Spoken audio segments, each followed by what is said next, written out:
Assalamualaikum warahmatullahi wabarakatuh. Waalaikumsalam warahmatullahi wabarakatuh. Anak-anak, bagaimana kabarnya hari ini? Baik, Pak. Tadi sebelum berangkat ke sekolah, apakah sudah sarapan? Belum. Lain kali sarapan ya anak-anak. Ya, Pak. Baiklah, hari ini kita akan mempelajari tema 1 indah dan kebersamaan, subtema 1 bersama keberagaman budaya bangsaku dan pembelajaran 1. Nah, sebelum kita memulai pembelajaran, alangkah baiknya kita berdoa terlebih dahulu. Siapa yang mau memimpin berdoa? Saya, Pak. Baik, silakan Sefira. Baik, teman-teman, sebelum mulai pembelajaran, marilah kita berdoa terlebih dahulu. Berdoa mulai. Berdoa Baik, selesai. terima kasih Sefira. Nah, pun tujuan pembelajaran kita hari ini yaitu yang pertama mengidentifikasi dan menjelaskan gagasan pokok dan gagasan pendukung di setiap paragraf dari teks. Yang kedua, melengkapi informasi yang didapat dari teks. Yang ketiga, membuat gagasan utama dan gagasan pendukung setiap paragraf dari teks tulis dalam bentuk peta pikiran. Yang keempat, mengidentifikasi dan menuliskan keberagaman budaya, etnis dan agama dari teman-teman di kelas sebagai identitas bangsa Indonesia dengan lengkap. Nah, untuk menambahkan rasa nasionalisme kita, maka baiknya kita menyanyikan lagu wajib. Semuanya berdiri.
Apakah ada teman-temannya yang tidak berangkat? Kemana Oki? Semoga kita doakan, semoga lekas sembuh. Amin. Nah, ada yang tahu hari ini kita akan belajar tentang apa? Tahu, Pak. Belum tahu. Nah, hari ini kita akan belajar tentang budaya Indonesia.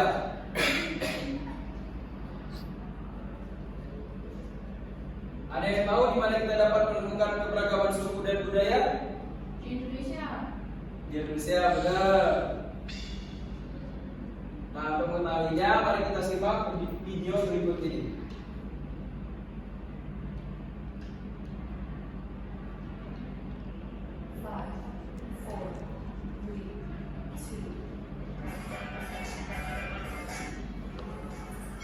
Channel YouTube Cacing Food untuk pertama kali subtema 1. Tahukah kamu bahwa Indonesia Simak ya, anak-anak. terdiri atas banyak pulau, suku bangsa, tarian, rumah adat serta agama? Ayo kita cari tahu lebih jauh tentang keberagaman itu. Nah, di sini kita akan belajar tentang budaya-budaya yang ada di Indonesia. Indonesia ini kaya akan suku, budaya, dan pulaunya itu sangat banyak adik-adik. Indonesia terdiri atas berbagai macam suku bangsa dan budaya, namun tetap dalam satu wadah yaitu Negara Kesatuan Republik Indonesia atau NKRI. Keberagaman tersebut merupakan anugerah dari Tuhan Yang Maha Esa. Kita wajib mensyukuri dengan keberagaman yang ada di Indonesia ini. Berikut adalah bacaan tentang keberagaman budaya Indonesia. Bacalah teks berikut dalam hati atau kalian bisa mendengarkan dari penjelasan Kak Citra.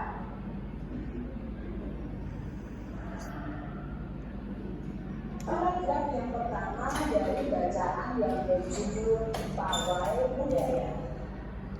Pawai budaya sangat menarik bagi warga kampung Babakan.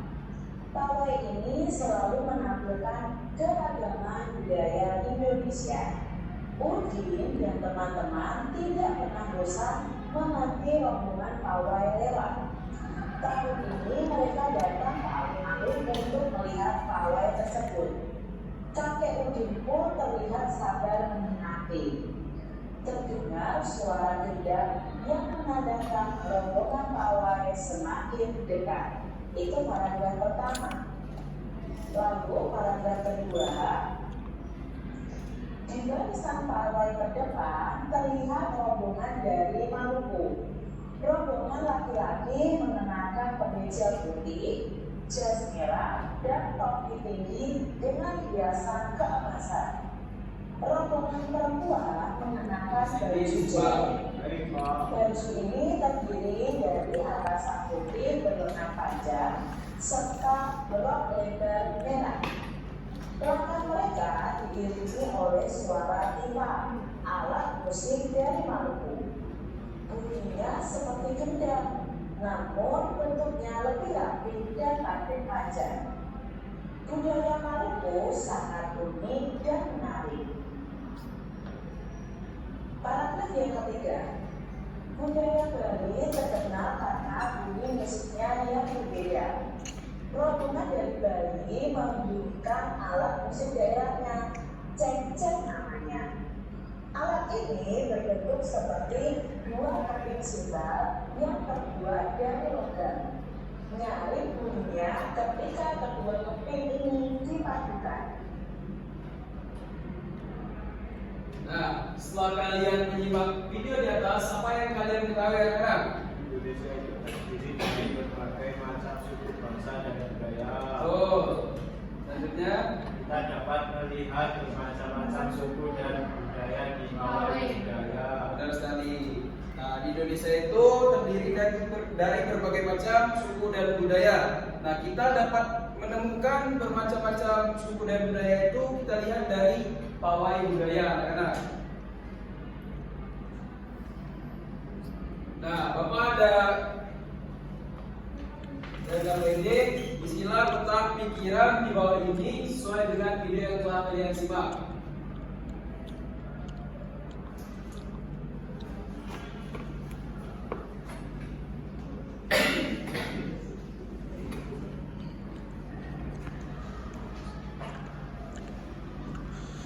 Apa ada kesulitan anak-anak? Gimana?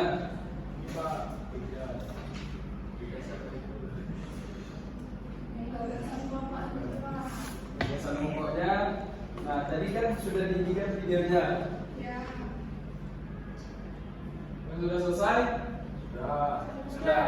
Kalau sudah selesai dikumpul kembali. Baik.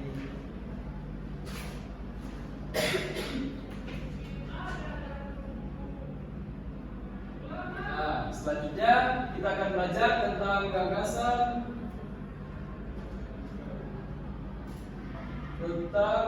pokok dan gagasan pendukung.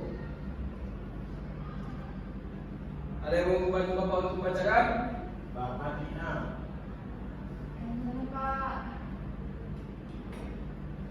Sebentar. Nah, silakan. Paragraf itu, Pak. Ya. Paragraf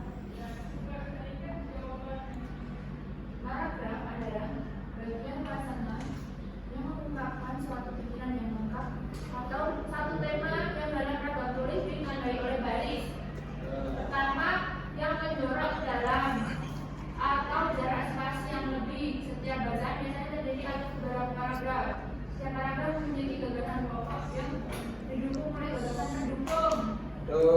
kasih Demarlina.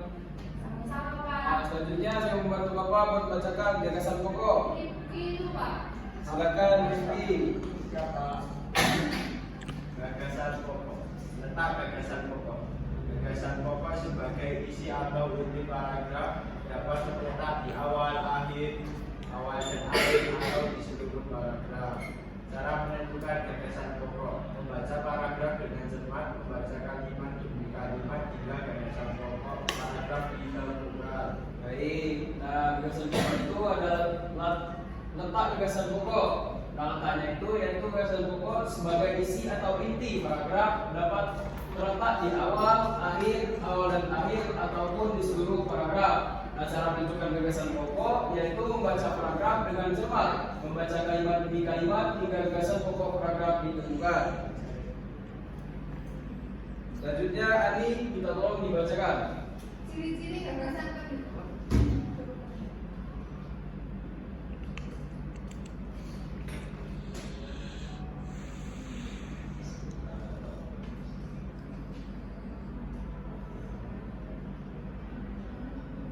Ciri-ciri gagasan pendukung. Gagasan pendukung terdiri lebih dari satu kalimat. Pada umumnya, kalimat penjelas dalam gagasan pendukung memuat data, contoh hingga pernyataan-pernyataan. Dalam satu paragraf melanjutkan beberapa kalimat. Kalimat penjelas harus disertai dengan kalimat berikutnya. Sebab jika salah satu dihilangkan, maka kalimat tersebut akan sulit dipahami. Perbedaan gagasan pokok dan gagasan pendukung. Gagasan pokok mengandung kalimat utama dan gagasan pendukung memuat kalimat penjelas yang letaknya setelah kalimat utama. Kalimat utama adalah kalimat yang memuat topik atau ide utama dalam sebuah paragraf. Itulah sebabnya gagasan pokok dan gagasan pendukung selalu beriringan dan termuat dalam satu sebuah tulisan. Betul, terima kasih Mbak Ani. Nah, selanjutnya gagasan pokok dan gagasan pendukung.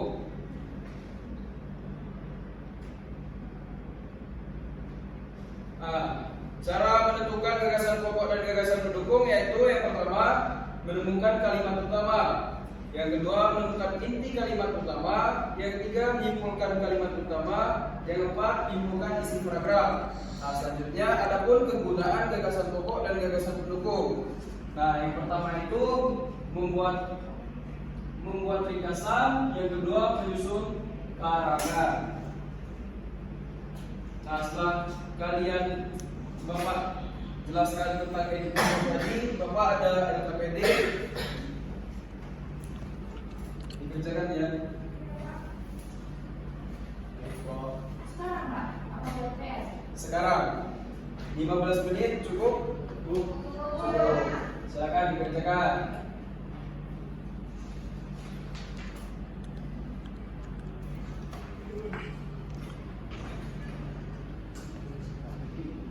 Sudah selesai?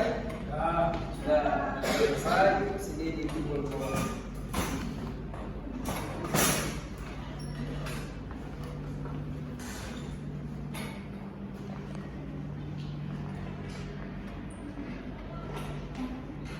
Nah, selanjutnya nanti setelah kalian pulang, coba kalian berdiskusi bersama orang tua, ceritakan tentang pengalaman menghargai perbedaan di lingkungan sekitar rumah kalian. Itu buat PR kalian. Nah, Dikumpul kapan, Pak? dikumpul minggu depan. Pada saat pelajaran Bapak dikumpul ya anak-anak.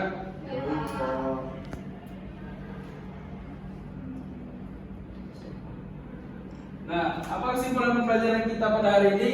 Pokok. Oh iya, benar sekali. Nah, bagaimana pelajaran kita hari ini? Menyenangkan, Pak. Menyenangkan. Nah, pelajaran selanjutnya minggu depan itu segi banyak beraturan dan segi banyak tidak beraturan. Kalian bisa dibaca-baca di rumah anak-anak. Baik, Pak.